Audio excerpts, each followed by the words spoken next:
Now we have a lot to cover in an hour, so some of this might move fairly quickly. We went to a parable in the Bible and we showed it from two different perspectives.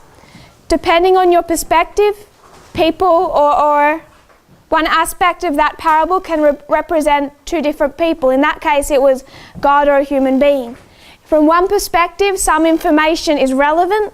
From another perspective, it is completely irrelevant. It depends on the story, the storyline, or the thread that God is wanting you to see. We went to Daniel 11 verse 4 or 8:8 and we saw one horn, four horns. There's 4 Diadochi wars, 22 years of history, and what Daniel, under inspiration, is doing is just going from cause to effect. This model becomes important because we want to utilize it. So we went to Ipsus, and what did we see? We see Antigonus and Demetrius. They both have their own territory and armies. Demetrius is by this stage fairly independent to his father. I think already named the successor and a king in his own right. They are not fighting each other. They are fighting these three. When we bring that to the 2016 election, Clinton and Trump are not fighting each other. There's nothing that the other party has that they want. They both want something independent to the other. Control of the 3 branches of the US government. I forgot to say the last recording, for those watching, ended quite abruptly, but you didn't miss anything. We just prayed and closed because we were over time.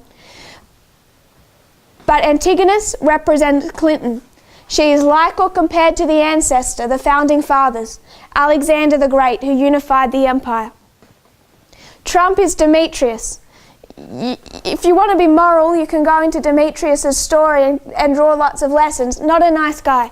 But Demetrius, his name comes from goddess Demeter, who means harvest. Trump brings the world to its harvest, whether you're priests, Levites or Nethinims. There's no raffia or Panium or Sunday law or close of probation without Donald Trump. He's the one behind that. In this battle, he has an ally, Pyrrhus. Pyrrhus represents the king of the south. In this battle, Antigonus went in with one eye. He'd previously lost another in a previous battle. In this battle, he's killed, loses eyesight in both. In this battle, in 2016, the United States, Clinton, like the ancestor, goes in with only one horn. They'd lost the other one in a previous battle, 1844. You have republicanism and Protestantism. One's already broken. In 2016, the Republican horn is broken. I know we place that at Sunday law, but we also place a dictatorship at Sunday law. And the dictator is placed in 2016.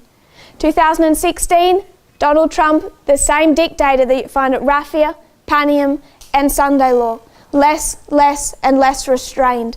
The Republican horn is broken at 2016. Republicanism is over. There is a dictator, but it's a process. This is one perspective of Ipsus. From this perspective, you see the use of elephants. Antigonus is divided from Demetrius by elephants. It's elephants that cause him to lose that battle. If you were to go to Daniel 11, who is the subject, the king of the north and the king of the south in Daniel 11? Who is the king of the north and the king of the south? Depends. 4 to 15.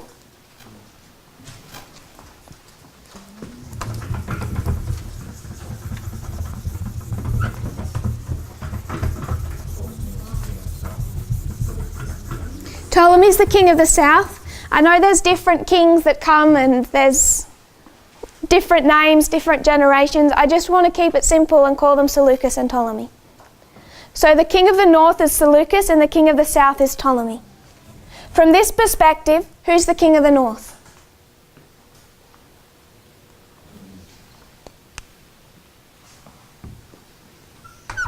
From this perspective, who's the king of the north?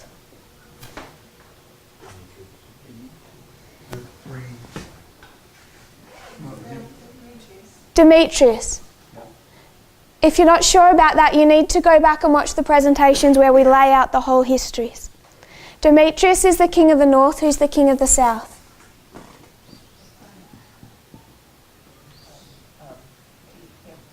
Pyrrhus.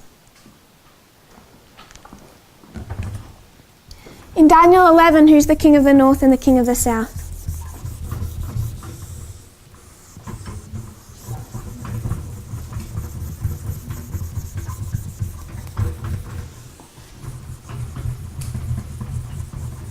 Verse 5 to 15.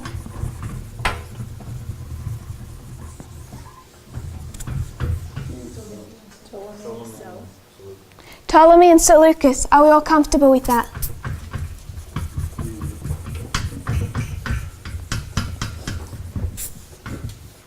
We don't have time to prove that point. This is one perspective.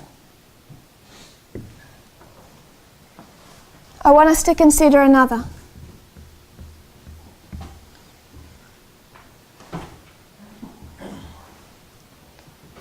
When we came to Daniel 11:4, we drew up the following structure. We went 323 BC and the death of Alexander. There's one horn broken. And then we saw 4 wars known as the Diadochi Wars. The 4th ends with the Battle of Ipsus in 301 BC. This is 22 years of history. And at the end of this history, you have how many horns? 4. So what Daniel has done is he has gone from cause to effect and said that all of this middle part is irrelevant. That's how he's constructed his parable. And we take application of this and we just go 1 to 4. Because when we're going to use his application, we can understand that all of this becomes noise, so we can make it noise. Do we understand that? So when we come to the story of Daniel 11, what history is verse 5 to 15? What's happening?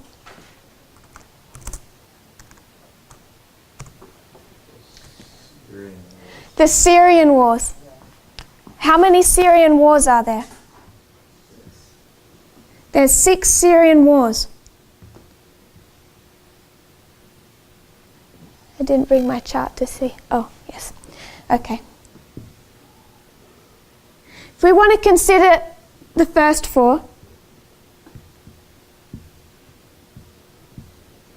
4 Syrian wars, it brings us down. The 4th ends with what battle?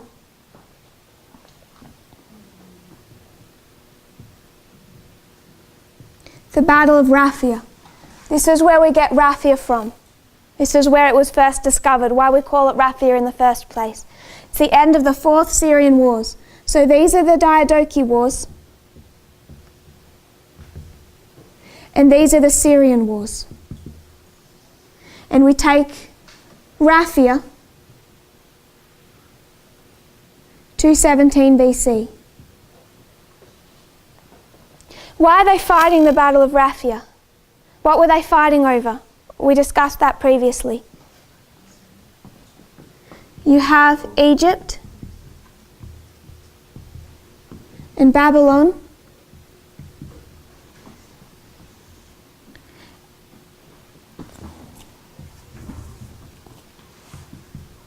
And they want this area of Kol Syria.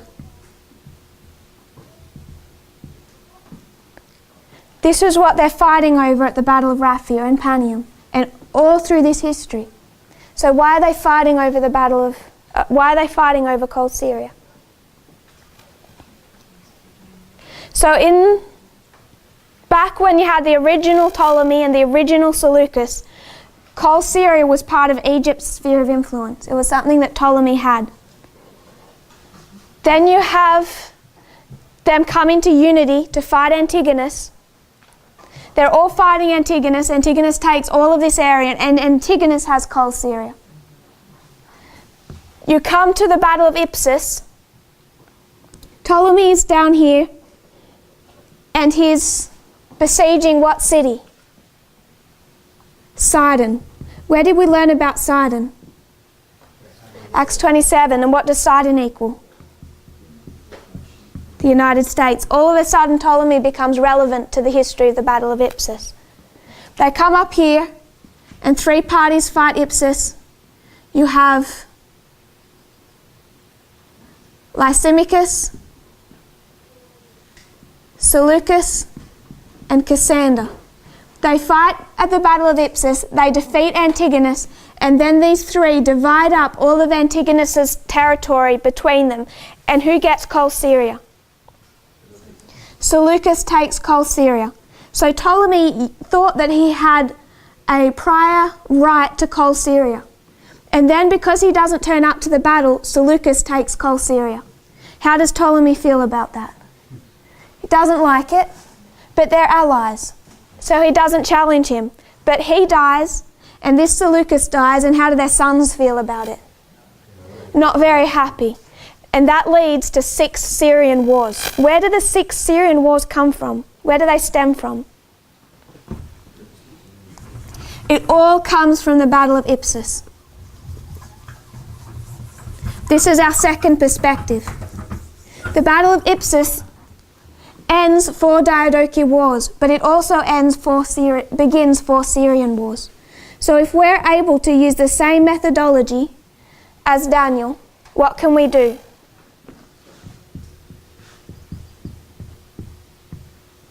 Ipsus, 2016, cause. 4 wars. What are these 4 wars for us? What are these 4 wars for Daniel? Noise. What are these 4 wars for us? Noise. 2016 Ipsus. Raphia effect. 2019. Now we have a second application of Ipsus. From this application, King of the North, King of the South, history of Pyrrhus, you have Demetrius and Pyrrhus, the King of the North and the King of the South. From this perspective of Ipsus, verse 4 of Daniel 11, which immediately leads into verse 5 and Syrian wars, it's the catalyst of the Syrian wars. We understand Raphia to be 2019, so we should, when we're studying Daniel 11, we should have, from the first time we looked at Daniel 11, considered why are they fighting at Raphia and what are they fighting about? It would have solved 2 problems immediately in 2016 for this movement. First of all, we would have known that they're not trying to take down each other's territory. We would have known that 1991 was the death of the King of the South, because it's all about spheres of influence. The first thing we would have known. Second of all, we would have known, should have known, that they start off in an alliance. So 2016 is the cause, 2019 is the effect. And when you take it from that perspective, you can see Antigonus, who is still like and compared to the ancestor, the greatest of the generals since Alexander the Great, equals Clinton.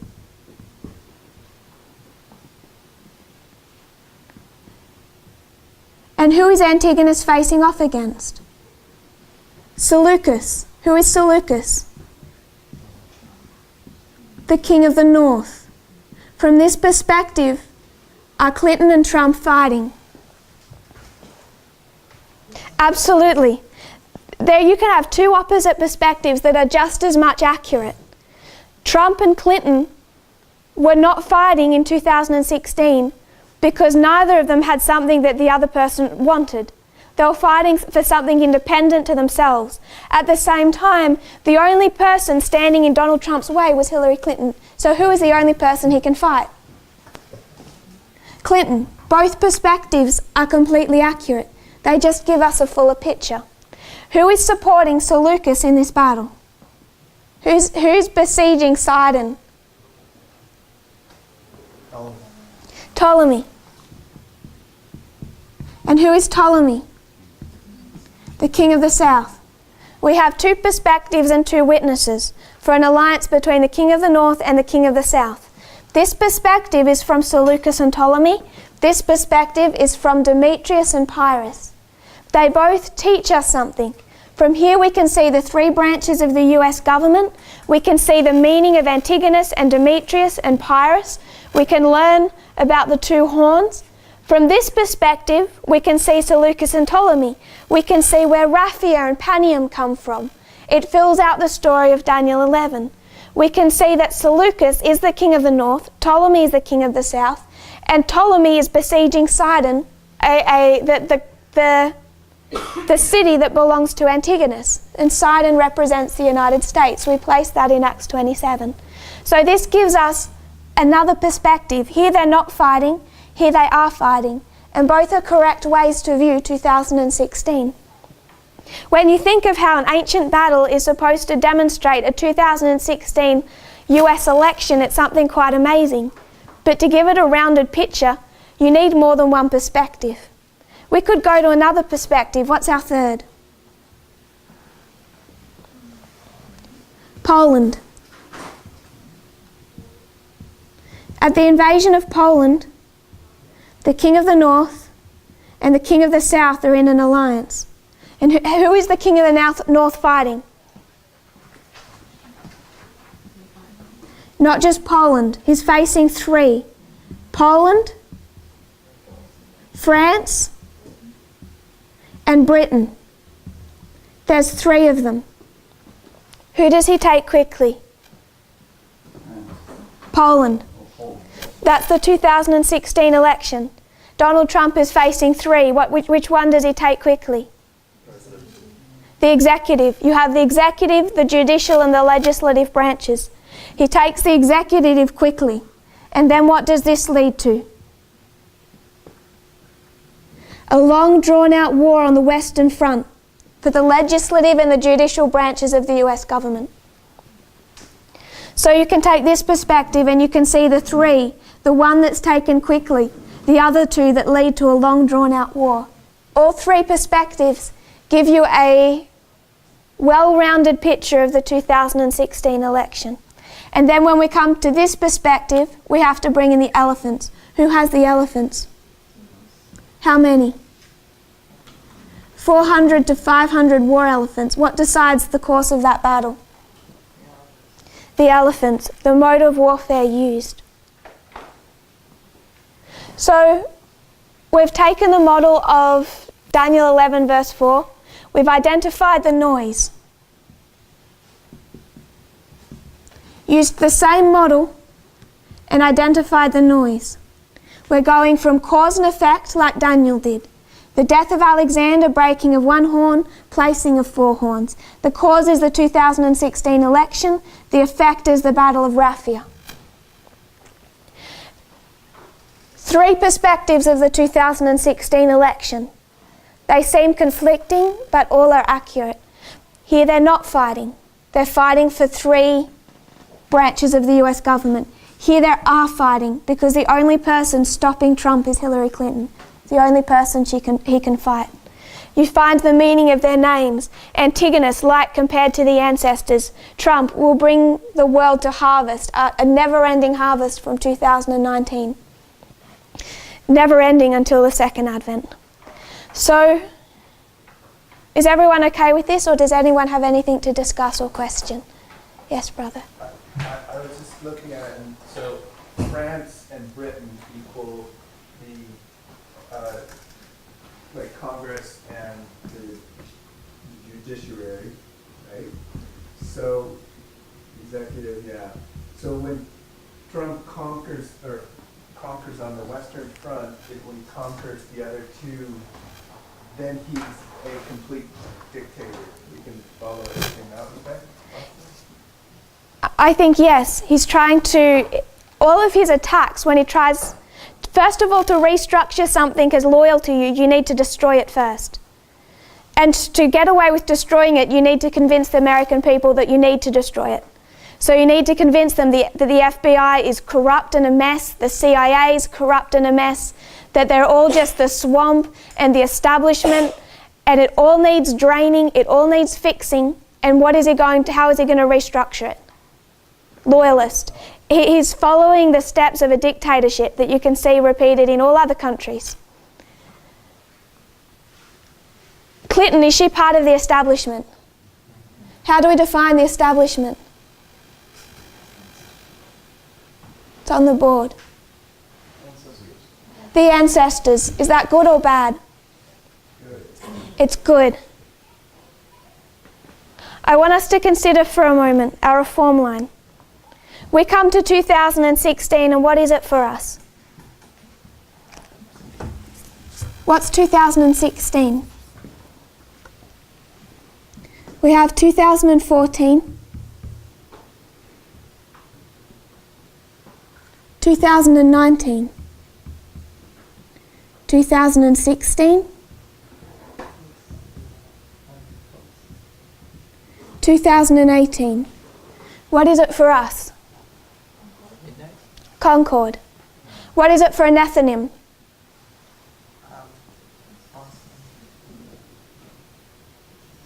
If 2014 is their time as the end, the beginning of their reform line. Increase of knowledge. 2016 is their increase of knowledge. What did William Miller say in 1818? Within 25 years. Within 25 years. So to be a successful Nethinim, what do you know in 2016? Time. Time isn't part of their test. What do you know? That's all they have. To be a successful Nethinim, what do they know in 2016?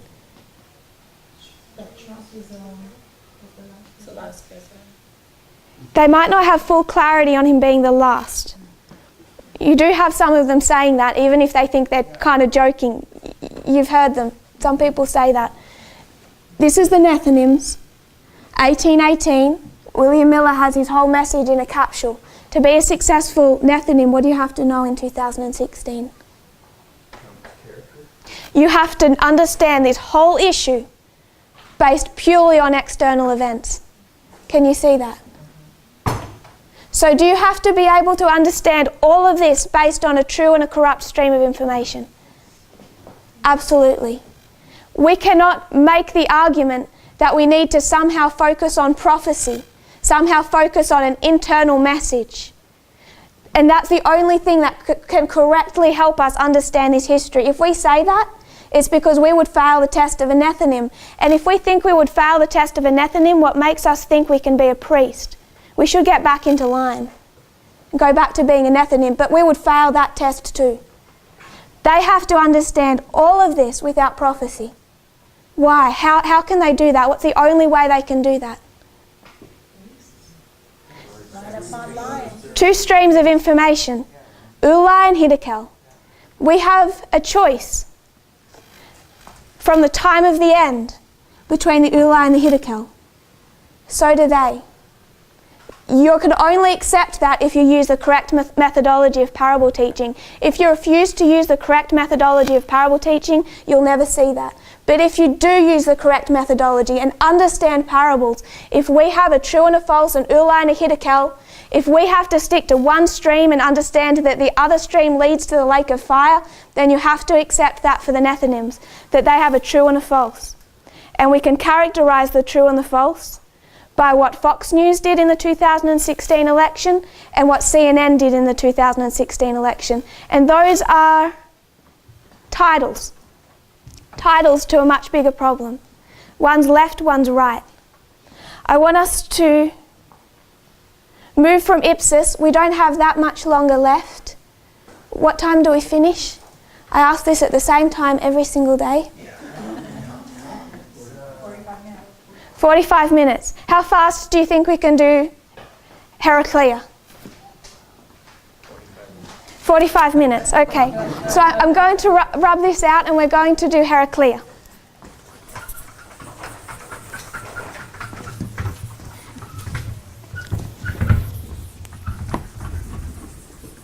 We've taken 3 different perspectives.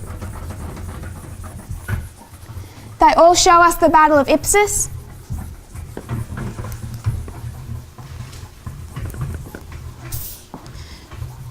One perspective shows them not fighting.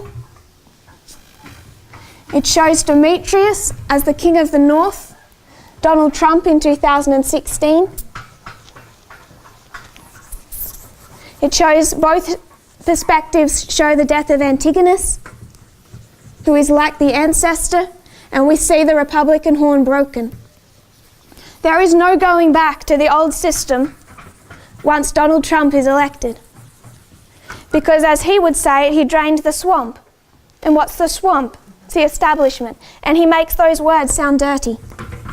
What he did was break the Republican horn. But we understand that to be progressive, the same way we mark Napoleon, a dictator, standing up at Raphia. And it's the same person as who was elected in 2016. It's just marking another part of the same dictator's life cycle. So I want to particularly look at Heraclea from the history of World War II.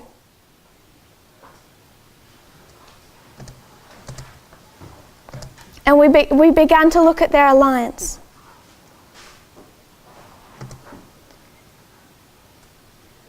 They have this pact. It's in 3 parts. The first part is non-aggression.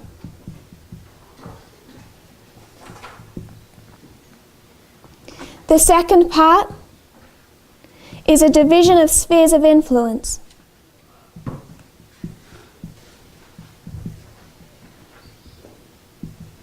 And the third, there was a separate agreement they'd come to, was over economics. How they'd support each other. What Germany was meant to pay for the Soviet Union's resources. So 2016, we laid out the 2016 election. 2018 is our waymark of the Midnight Cry. And I want to also note that when we combine those histories, it becomes the waymark of the Battle of Heraclea. So what I want us to trace is the relationship from 2016 between Donald Trump and Vladimir Putin. We understand in World War II, from the invasion of Poland to August of 1940, they're dividing the spheres of influence between themselves. That they're friends in the sense of this non-aggression. They're acting like friends and allies. They come into a period of time. It's a month. It's broken down, and they've got disagreements. This is August of 1940. The Soviet Union briefly suspended its deliveries after their relations were strained following disagreement over policy in the Balkans. The Soviet Union's war with Finland, from which Germany had imported 88.9 million Reichsmarks in goods in 1938, Germany falling behind in its deliveries of goods. So it's particularly over the Balkans. At the end of August, they meet together in secret. So they have issues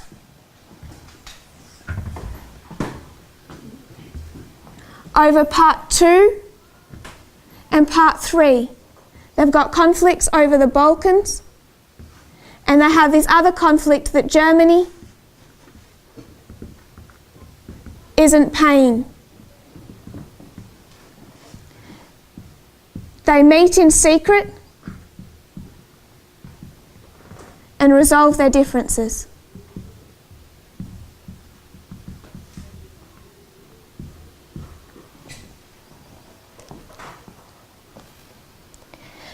After the invasion of Poland, their relationship became increasingly strained until it just broke down over the month of August, and Stalin stopped allowing any more supplies to be transported into Germany.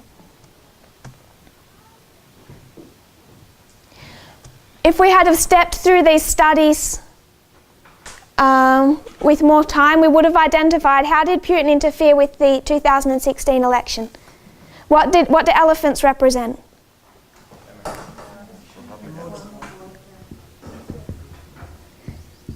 Elephants we identified as a new mode of warfare, and what are they? It's interesting that they're connected to a political party. It's something we need to think about more. But we identified it as cyber and information war. What mechanism did Vladimir Putin use in 2016 to wage war in this way? He set up an agency specifically to do this. It's known as the IRA. The Internet Research Agency. He set up the Internet Research Agency to first of all, in 2014, its first work was to interfere really to confuse people's minds about what was going on with Ukraine. The first work of disinformation it conducted was 2014 and his annexation of Crimea. Donald Trump knows about this. He knows how Vladimir Putin interfered with the election, and he knows that he used the Internet Research Agency. If you have the Mueller report, I know some of you do, go into the Mueller report. This is what Robert Mueller identifies as the main mechanism, and it's what he sanctions in that Russia investigation. So Donald Trump is elected 2016. 2017, what is Donald Trump going to do to secure his country? He signs an executive order.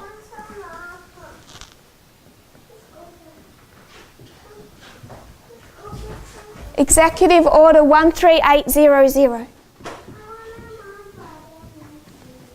It's titled, Strengthening the Cybersecurity of Federal Networks and Critical Infrastructure. Everything that happens after this stems from this executive order. It's the very beginning. He's starting a chain of events to establish a stronger cybersecurity within the United States to protect their networks. I want to skip down to July 2018.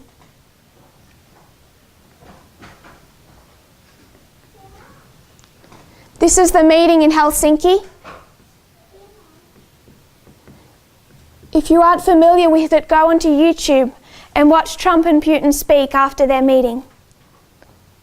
How was their alliance in Helsinki? Sorry? Yes? Putin's more dominant? How is Trump with Putin? Cordial. That you can see the close relationship and the alliance between them. I want to quote John McCain. John McCain described Helsinki as a tragic mistake. He said, "No prior president has ever abased himself more abjectly before a tyrant." And that was many people's conclusion after seeing the results of Helsinki. They were close in July. So you can see it's already July of last year, and their alliance is strong. I want to skip down to September 21.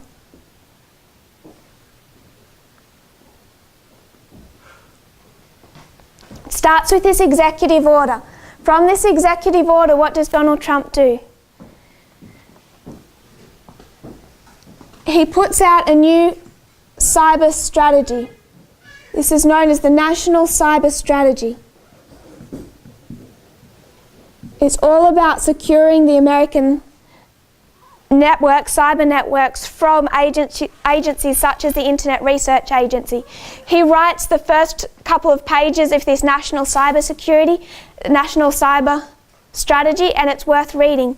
It's in this cyber strategy that he makes the statement that the rise of the Internet and the growing centrality of cyberspace to all facets of the modern world corresponded with the rise of the United States as the world's lone superpower. That's where we began when we began by discussing what the seventh head looks like, because he's taking us back to 1989 to 91. It's in this cyber strategy that he makes that statement. And what he's saying is that we were the world's lone superpower when the Internet came about, and we're going to maintain our dominance over the Internet. This is the first national cyber strategy that the United States had in 15 years. The last national cyber strategy that had been composed was in 2003, same year as the Iraq War began. That's a long time when you consider how quickly technology changes. And then he makes this statement: Russia, China, Iran and North Korea all use cyberspace as a means to challenge the United States, its allies and partners, often with a recklessness they would never consider in other domains. These adversaries use cyber tools to undermine our economy and democracy, steal our intellectual property, and sow discord in our democratic processes. What has Donald Trump just admitted? That they already did it. First country he named of 4. Who's the main troublemaker who's sowing discord in their democratic processes that brought about his election? Russia. This is not something that he's been admitting to. He's attacking his ally in a way that he never has before.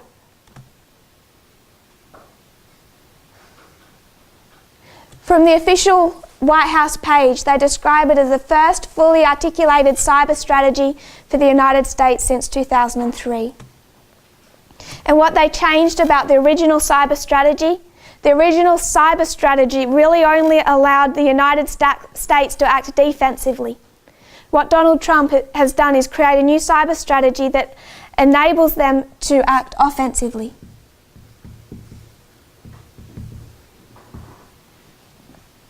It makes it much more simple for them to use the internet in an offensive way.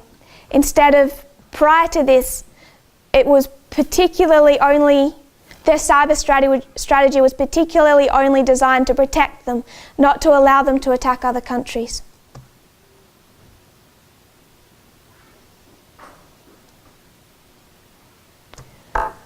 October 31. Okay, we'll go there in a minute. October 28. So September 21, what's happening internally? What's beginning here? There's a school in Arkansas. What's beginning internally? The Midnight Cry message. So September 21, internally, things are starting to stir. September 21, externally, you can see things are beginning to stir. Donald Trump's began to attack his ally. And I want to remind us about the Battle of Heraclea. It's a history of success, so it perfectly parallels ours. Who came against who? It was the North that attacked the South, and who won? So who's going to attack who? October 31, this is John Bolton. Do we all know who John Bolton is? So we'll go first to October 28.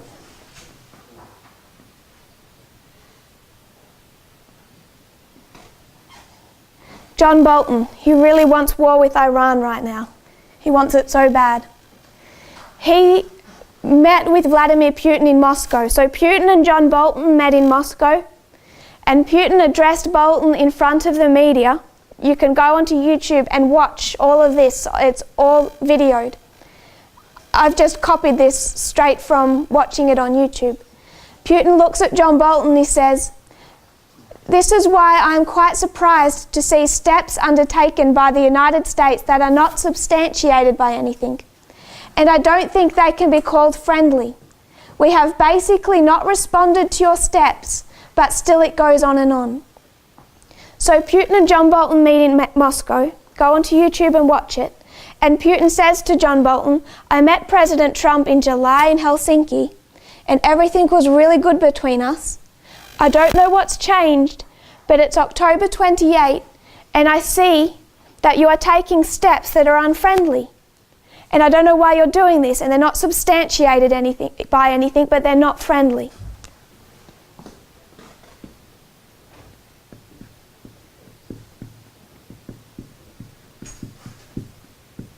So what's beginning to happen to their alliance? October 31, John Bolton makes a claim. He says that the United States, using this national cyber strategy that allows them to engage offensively, is right then in October 31 undertaking offensive cyber operations to safeguard the midterm elections. So John Bolton says on October 31 that they are right now offensively. Against who? We'll see that in a moment. This is October. November 6th is the midterm elections. It all seems to go really well, really quiet, no incidences. In November 16, Donald Trump, from this executive order and from this national cyber strategy, creates a new department within the department, creates a new agency within the Department of Homeland Security. It's the Cyber Security and Infrastructure Security Agency, the CISA. So he's taken the executive order and the national cyber strategy and he's created a new agency particularly related to this subject. That's November 16.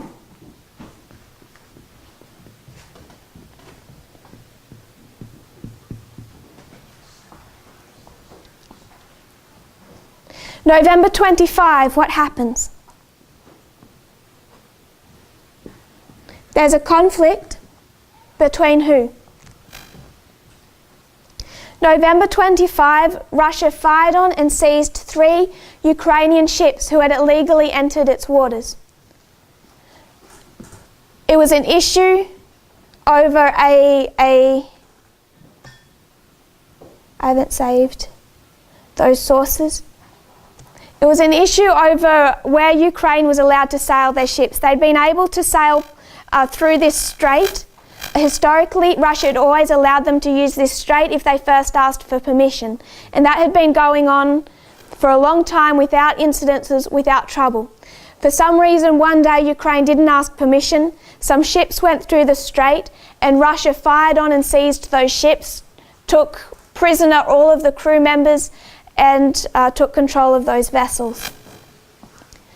November 29, so November 25 is this conflict between Ukraine and Russia. This escalated the crisis between them so much that Ukraine declared a state of emergency. They were expecting an immediate hot war with Russia. Everyone was on knife's edge to see whether or not this would develop into open hot war between the countries. November 29, okay, we've skipped a date. November 9 to 11 was the 100-year anniversary of the end of World War I, of the ceasefire. A lot of the world leaders met in France. Trump and Putin were meant to meet and Trump cancelled that meeting. He cancels a meeting with Putin. November 29, Donald Trump is preparing to go to the G20 summit in Buenos Aires. What does Donald Trump do on the way to that summit? He's meant to meet with Vladimir Putin. What does he do? He cancels the meeting, how? Via Twitter. So November 29, Trump cancels the meeting with Putin via Twitter. That's how the Russian government finds out. And he says, based on the fact that the ships and sailors have not been returned to Ukraine over this issue, I have decided it would be best for all parties concerned to cancel my previous scheduled meeting in Argentina with President Vladimir Putin. So, quoting from Reuters, the G20 summit, Trump's cancellation marked a dramatic change in tone to the relationship between Putin and Trump. So people are beginning to wonder what's going on. November 29, Trump cancels his meeting with Vladimir Putin at the G20. And that's the last that we know for a while. Then we come down to December 19. December 19, a lot of things happened. I just want to focus on what's relevant to this. What did Trump do on December 19? He announced the full withdrawal of troops from Syria. Why did he want to remove the troops from Syria? Why did he say? We've defeated ISIS. Is Syria a proxy war over ISIS? No, it's an excuse. So he says he wants to withdraw all the troops from Syria because ISIS is defeated. It's estimated that there's still 30,000 ISIS troops in Syria and Iraq. They're far from defeated even now. But he says he's bringing back all of the troops. He says he's bringing back half of the troops from Afghanistan. Is Afghanistan a proxy war? So what is Donald Trump doing? What are the two conflicts over? And payment. How does Vladimir Putin want payment? Go back to the Trump Tower meeting or their meeting in Helsinki. What was the one thing they spoke about in Helsinki that we know about? Bill Browder and sanctions. What does Vladimir Putin want? Sanctions removed. How the US applies its sanctions is it's hard to pin them on Putin. They pin them on his oligarchs. And one of his closest, if not his closest oligarch is Oleg Deripaska. And it's Oleg Deripaska who was sanctioned for interfering in the US election. Because it was through Oleg Deripaska that Putin had orchestrated much of that interference. December 19, it's also announced that Trump is removing sanctions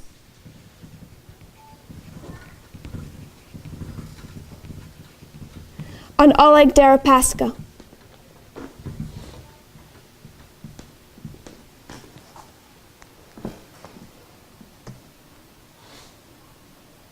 What time do we finish again? 12:45. Okay. So our two issues, payment and spheres of influence, are all solved on December 19. Trump says he's giving up Syria, he's giving up Afghanistan, and he's removing sanctions on one of the closest oligarchs to Vladimir Putin. So what happened in this history that changed? You have their relationship, it's really good in July. September, it starts to go bad. That's why by 1 month later, Vladimir Putin is saying, what's happened to our relationship? It was good, and now you are taking, the North is taking steps that are not friendly. John Bolton doesn't hide it. A couple of days later, he says, right now we are on the offensive, and we're protecting the midterm elections. Protecting the midterm elections from who? Donald Trump says in the national cybersecurity, he names 4 countries. And it's Russia that was interfering with their, quote, democratic processes, using the Internet Research Agency. We now know that around the time of the midterm elections, shortly before, using this national cyber strategy, there was a cyber attack. The USA launched a cyber attack against the Internet Research Agency, and they shut down the whole agency for the period of the midterm elections. When was that? Shortly before the midterm elections. If John Bolton says it's right now in October 31, I would say that they were preparing for that for a period of time. Certainly before any of the votes can start coming in, they've shut down the IRA. And the IRA begins operating again shortly afterwards. So they've identified what interfered in the 2016 election. Donald Trump has set up everything in place to make sure that that can't then be used against him. He's prepared the cyber strategy. Everything is in place before the midterm elections. A cyber attack is launched and he shuts it down. No wonder a few days later he doesn't exactly want to meet with Vladimir Putin in France. So he cancels that meeting. He forms it into a new agency. Then you have November 25, it goes from bad to worse with the issue in Ukraine. Then a few days later, they were meant to meet in at the G20. Trump cancels that meeting with Vladimir Putin. So what happens between November 9 and December 19? We now know that they did meet,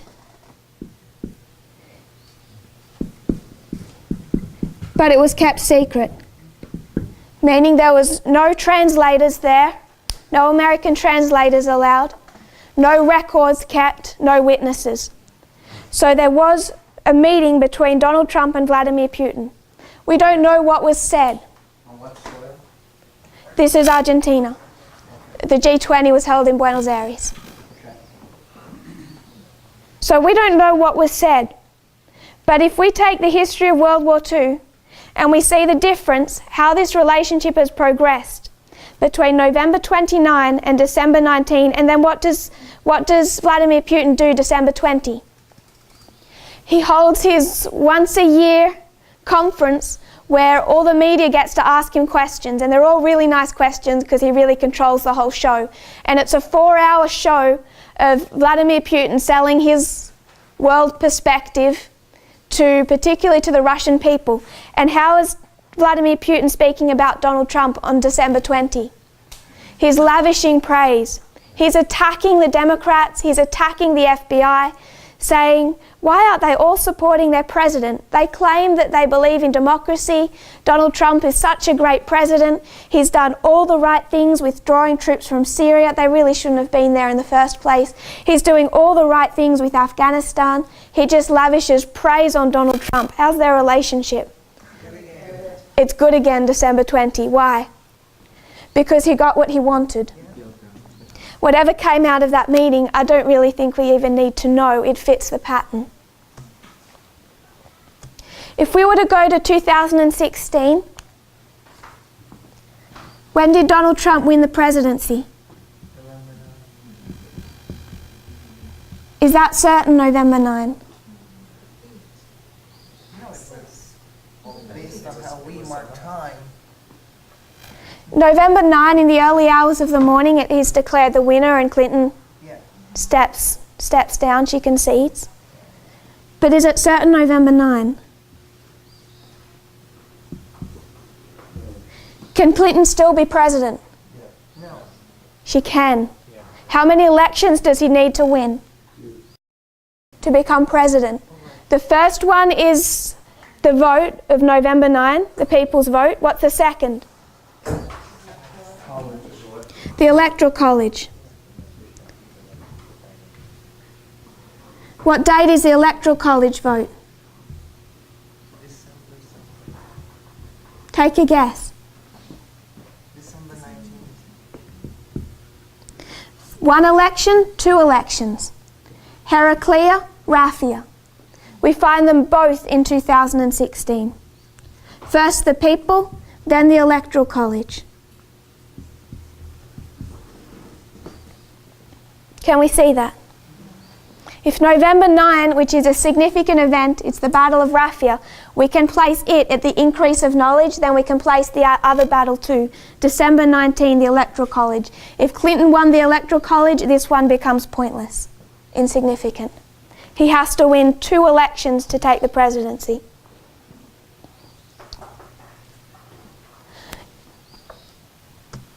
Are there any questions or thoughts so far?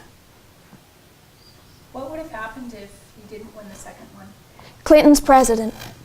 If she wins the Electoral College, she becomes president. You can send all your questions about the electoral process across to Tyler. It's an interesting system, but it apparently works. So, can you see how we can mark progression? Can you see how important it is to follow the external events? Some of us, more than one, saw December 19 and said, this is Heraclea. It fit everything, partly because of knowing World War II and what we were looking for, but also because from September 21, from this point here, we knew it was building. The same thing is going to happen with Raffia.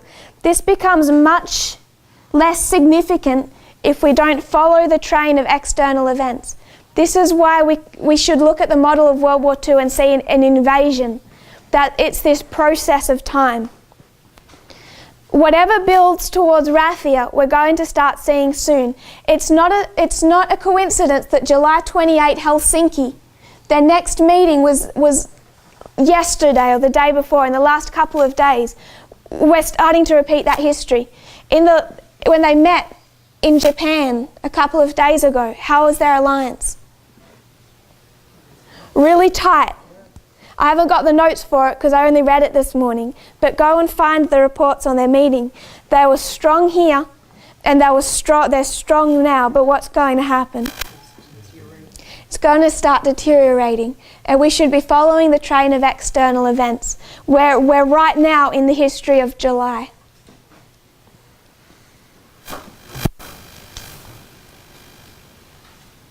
I want to go back to the reform line of the Nethinims.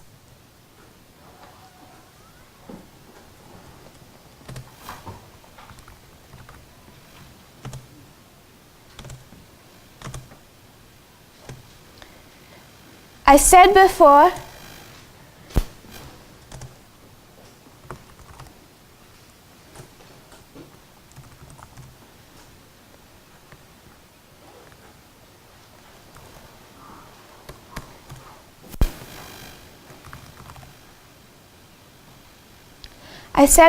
that we would talk briefly about the reform line of the Nethinims in that 10-year period. So if this is what we've built towards, what is this for a Nethinim? What's 2018?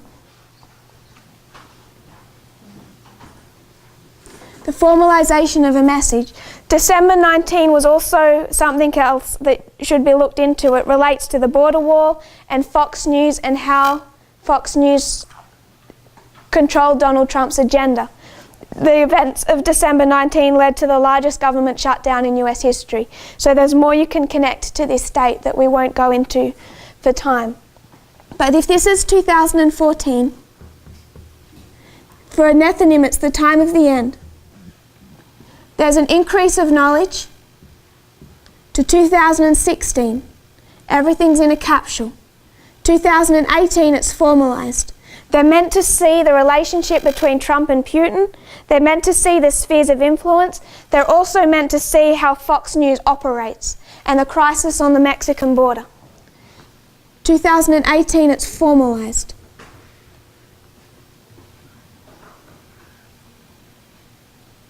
(2019). What I might do is make that bigger, because I think I want us to see it a little more.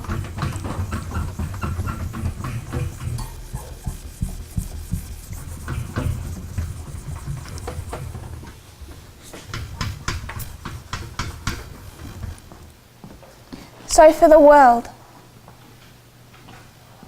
we would mark 2004 when they're meant to wake up. 10 years before their time of the end. 2014.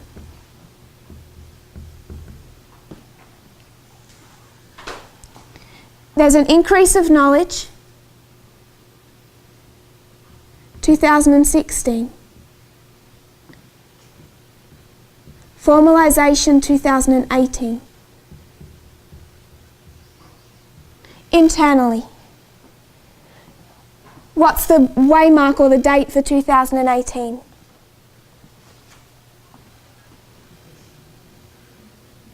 Internally. I want to mark both the external and the internal dates of this history. So externally, I'll put down here, September 21, I'll make a bit more.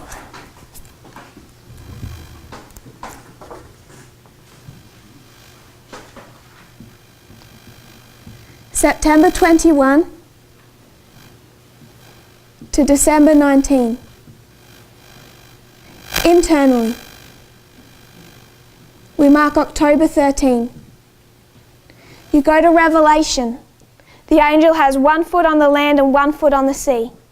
October 3, the message is presented in Arkansas. October 13, it's presented in France. It has 1 foot on the land, 1 foot on the sea. So we have the internal and the external. We go back 10 years to 2004. And it's when they're meant to wake up. What's happening in 2004?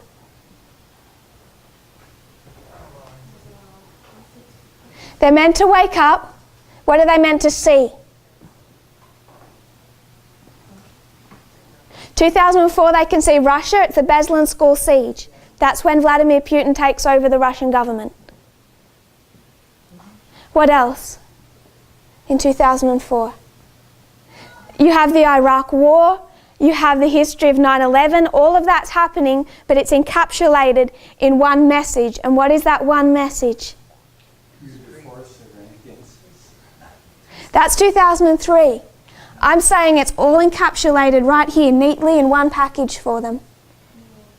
And this is where some of us who aren't perhaps progressing with the logic that Brother Tyler and myself and others are trying to present might find this a little disturbing. I'm saying it's encapsulated in a message for the Nethinims. It's Michael Moore. It's Fahrenheit 9/11. He encapsulates all of that history. He says that George Bush should not legally be the President of the United States.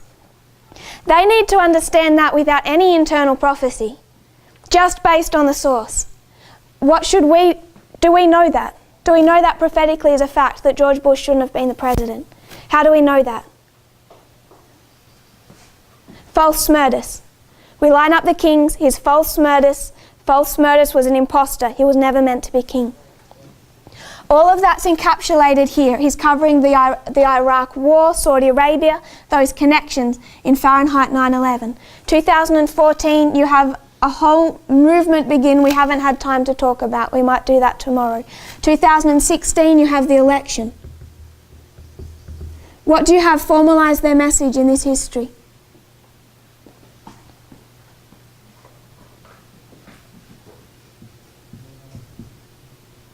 If this is Fahrenheit and 9/11, what's this one? Fahrenheit 11/9, when's that released? September 21. When does it run to?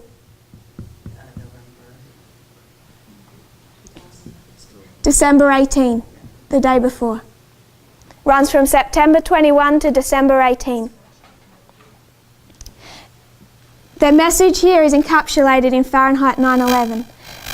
The formalization is encapsulated in Fahrenheit 11/9. And what does Michael Moore say in Fahrenheit 11/9? He shouldn't have been the president. You have a president here who's president illegally. You have a president here who's president illegally. And what does Michael Moore say? Watch the trailer. Donald Trump, the last president of the United States. And then what does he do? Takes 9/11, flips it, and shows it's 11/9. They have the prophetic message encapsulated. What else? Who else is he talking about in this history? There's a young woman that he's speaking about who he says is part of the opposition, part of the restraint on Donald Trump.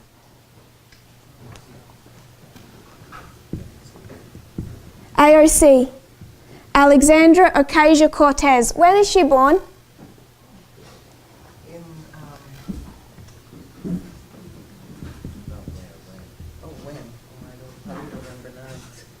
Alexandra Ocasio-Cortez. She becomes part of that government November 6 in this history. One of the largest upsets of a midterm election ever held. When is she born? 1989, what day? No, October 13. Because this is about October 13, not November 9. She comes back into history. We can identify a true stream of information. There's a photo that's gone around on chat groups that I want to challenge. The photo says the following. It divides streams of information into 3 groups. And it says there's the left and the right and the mainstream. And what is it saying? Shared in this movement on our chat groups. What is it saying? It's saying that this is dangerous, and this is dangerous, and this is safe. What's it saying? Yeah, it's saying you can take Ulai and Hidekel, put them all in a blender and start sorting out what your preferences are. Problem is, if we follow the prophetic message, then they're prophets over here. Because I find him a little wacky too. But he's prophetically accurate. He's prophetically exactly on point from 2004 forward. So is Alexandria Ocasio-Cortez. Exactly prophetically on point, born October 13, 1989. And the problem is if you even want to accept this model and be a Nethinim, and you just want to stick to this mainstream, what would you say the mainstream is saying? Just if you're following the news sources closely, and you cut this out and you cut that out, what's the mainstream saying?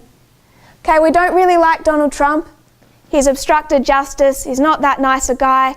It's okay, we're going to vote him out in 2020. Don't get extreme. Don't be fanatical. Don't be fanatical like Michael Moore. It's not that bad. What do we call that? It's a peace and safety message.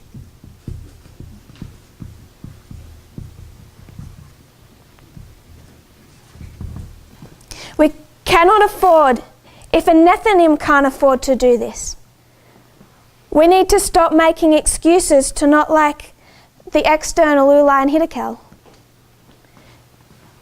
This that's been shared on our chat groups is dangerous. Not only is it in open disagreement to the Midnight Cry message, it's also in open disagreement to prophecy. People have to realise what they're doing. Michael Moore, the person they should be listening to if they want to understand the fact that Donald Trump is the last president of the United States, is over on this side of the issue. And that they need to take these three, divide them into two, and understand this side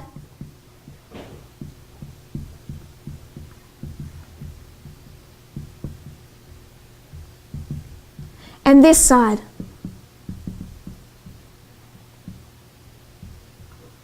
And realign our worldviews accordingly.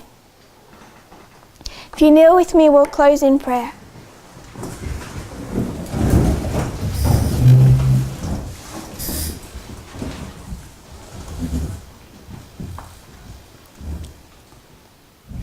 Dear Father in heaven, thank you for our blessings. Thank you that you do not leave us in doubt of where we are in Earth's history. Thank you that you're already ploughing and preparing the Nethinims, that you're already dividing them into two groups of people. I pray for those of them that we know and love, for those of our families who we hope to be saved. I pray that they will understand these external events correctly, that they might have a correct worldview and stand on the right side of these issues. May we have wisdom and know the right ways that we can help you in your work. At the very least, Lord, that we do not hinder it with our baggage. I pray that you will prepare us and train us that we're fit for purpose. And I pray all this in Jesus' name. Amen.